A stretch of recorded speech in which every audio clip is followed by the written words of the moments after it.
અરે સાંભળો ને, આજે વરસાદ આવે ને તો આપણે બંને જણા ધાબે નાવા જઈશું વરસાદમાં. ના, મારે નહીં નાવું. પેલા જેવી હવે મજા નહીં. કેમ, શું થયું તમને? પેલા વરસાદ પડતો ને તો એની મજા જ કંઈક અલગ હતી. પેલાની આમ મને બહુ યાદ આવી જાય. હા, તમારી વાત તો સાચી છે. આપણે સ્કૂલેથી કેવા વહેલા છૂટી જતા હતા નહીં? પેલા કોઈ સ્માર્ટફોન નતા, વાઈફાઈ ઇન્ટરનેટ નતા, તોય વરસાદમાં આમ સમય જતો રહે. સારું, તમારે ના આવવું હોય તો હું ને રિયા ભાભી બંને જઈશું ઉપર. હું ધાબે તો આવીશ જ તારા જોડે. વરસાદમાં તારો પગ બગ લપસી જાય તો વાગી ના જાય તારા?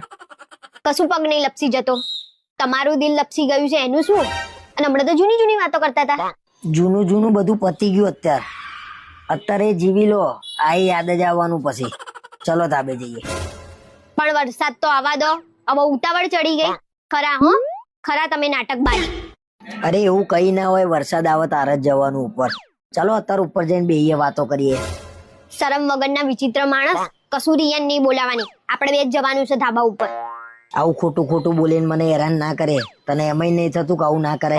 ભગવાન થી તો ડર. હવે તો તમે કોનાથી બીસો ને એ કહી દો આજે, તો મને ખબર પડે. રિયાનું નામ પડતા જ ગોળ ગોળ થઈ જાય છે આ માણસ.